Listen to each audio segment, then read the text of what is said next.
चैनों, मैं आपसे एक बात कहना चाहता हूँ। डस्टबिन जे दूधो दूधी दूधवाला मारी चैनल छो ऋषि हरिवर्षाणी कुमार विद्यालय में ધોરણ 11 માં અભ્યાસ કરતા કિસ ગોરસિયાને વિનંતી કરીશ કે અહીં આવી પોતાની સત્સંગ વિશેની પ્રશ્નોત્તરી તમારી સમક્ષ રજૂ કરશે. ગોરસિયા ક્રિસ.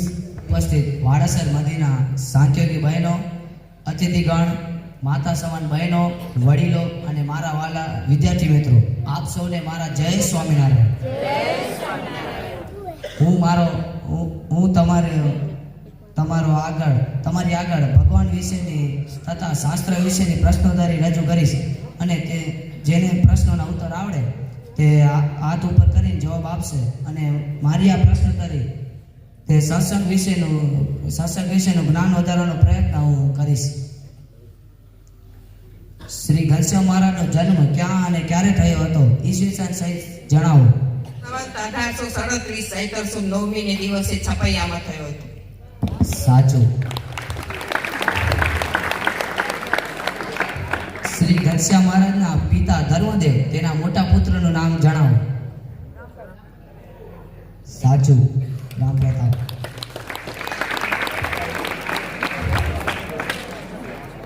રામ પ્રતાપની ધર્મપત્ની સુવાસિની બાઈના પૂર્વનું ગામ કયું હતું? તરગામ. સાચું. તરગામ. શિક્ષાપત્રીને છપાવીને પ્રસિદ્ધ કયા સ્વામીએ કરી? મહંત પુરાણી સ્વામી ધર્મનંદન દાસજી.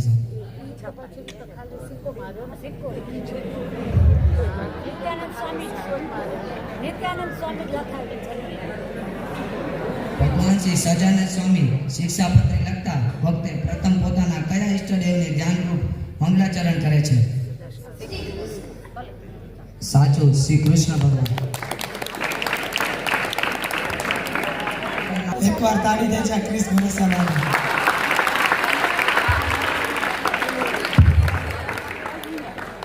હવે કાર્યક્રમને આગળ વધારતા હું ઋતિક હાલાઈને વિનંતી કરીશ કે અહીં પોતાના જગ્સ સમક્ષ રજૂ કરશે.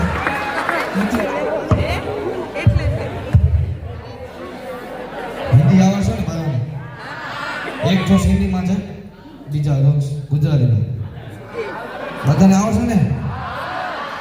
संभळायो. भाइयों और बहनों, दिल के चैनों, मैं आपसे एक बात कहना चाहता हूँ. जय श्री स्वामी. एक गुरुजी હતા, તેમનો શિષ્ય હતો. ગુરુજી કહે, બેટા એનએસએસ કેમ્પમાં સૌથી વધુ મહેનત કેનામાં લાગી? તો શિષ્ય કહે, નાવામાં. બે મિત્રોની વાતચીત હતી. તેમાં પહેલો મિત્ર કહે, આ વખતે એનએસએસ કેમ્પમાં શું નવું શીખવા મળ્યું? તો બીજો શિષ્ય કહે, મચ્છર મારવું. વાડાસર વાસીઓ તમે એમ ન લગાડતા ગુરુ, આમ તો સગવડ સુવિધા બધી બરોબર જ છે, આ તો ખાલી જોક્સ છે.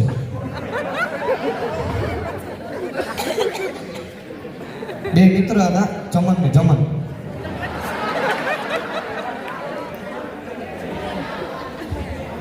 જમન ને કહે, એક શિક્ષક 7 વિષય ન ભણાવી શકતા હોય તો જમન કહે ચમન ને, અમે શું કરે ભણી?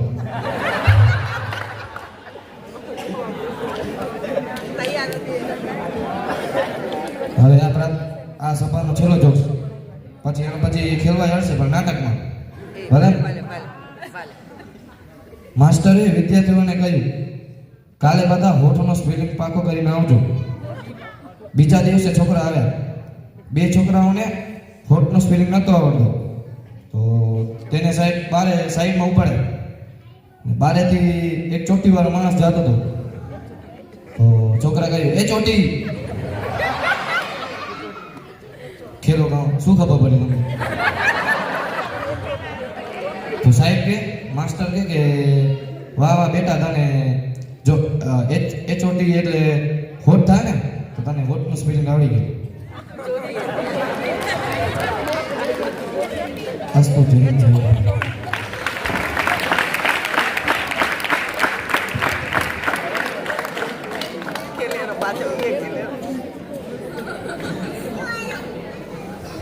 હવે હું કાર્યક્રમનો દોર આગળ વધારતા નસીબભાઈ વેલાણીને વિનંતી કરીશ કે અહીં આવી વિદ્યાર્થી સમક્ષ પોતાના બે આશીર્વાદ રજૂ કરશે. તો ચાલો નિહાળીએ માતૃશ્રી આડી વસાણી કુમાર વિદ્યાલયના વિદ્યાર્થીઓ દ્વારા મોબાઈલે દાટ વાળ્યો તે નાટક રજૂ કરશે.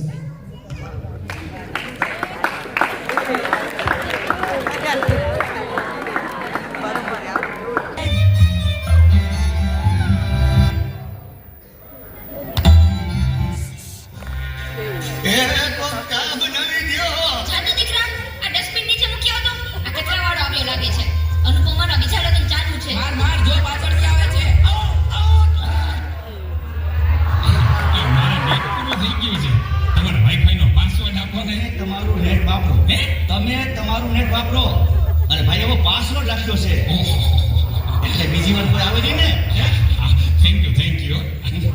નેટ પૂરું થાય ને તોય માંગવા આવે. આ મોબાઈલે તો દાટ પાડ્યો છે. એ ગયો છે. એ તારા બનાવી ગયો તો. દૂધ દૂધ લઈ લે તો બેટા. ત્યાં જોતો ખરો. આ ડસ્ટબિન છે. દૂધવાળા મારી ચેનલ છો.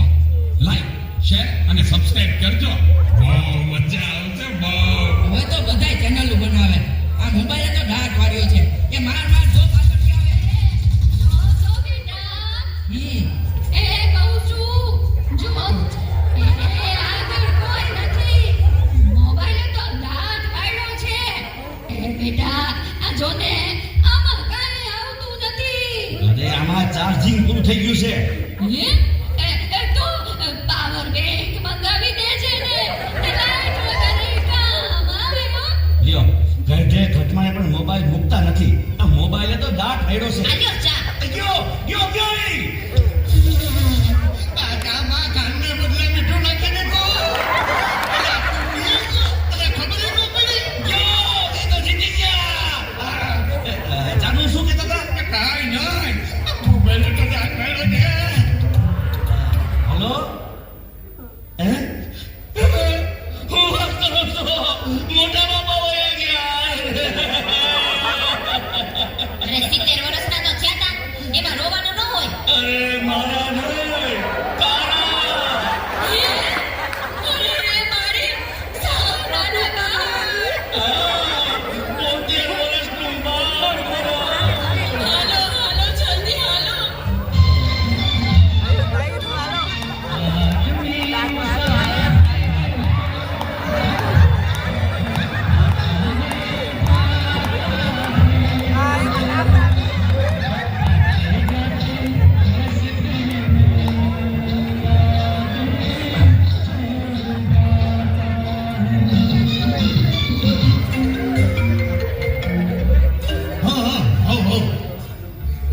ના બરાબર. ઓકે પાકું 100% પાકું. હે? બધા વહી ગયા? અને ચાલે જ વહી ગયા? હાલો આવું છું. અરે તમે સમજો હું 5 મિનિટમાં પહોંચ્યો. એ ફોન સાયલેન્ટ ઉપર હતો એટલે ઉપાડ્યો નહીં. પહોંચ્યો બસ. જો નીકળ્યો.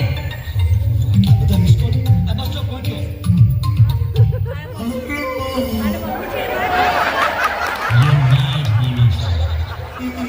અગ્નિ સંસ્કાર ક્યારે છે? રસ્તામાં શું શકે?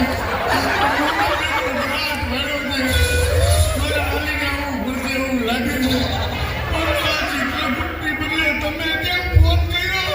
ચિત્રગુપ્ત ફોનમાં વાત કરતા કરતા ક્યાંય મળતા જ નથી. આ મોબાઈલે તો વાત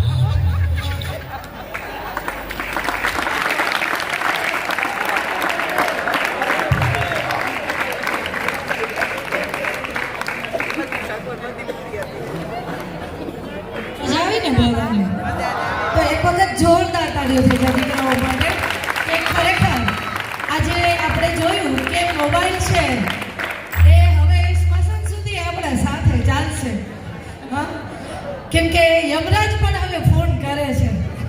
ટેકનોલોજી આવી ગઈ એટલે. ચાલો, સરસ. હાસ્ય આપણા જીવન માટે જરૂરી છે અને હસતા રહેવું જોઈએ. હસવાથી આપણું આયુષ્ય છે એ લાંબુ એ જ બોધપાઠ આપણને દીકરાઓએ આ નાટકના માધ્યમથી આપેલું છે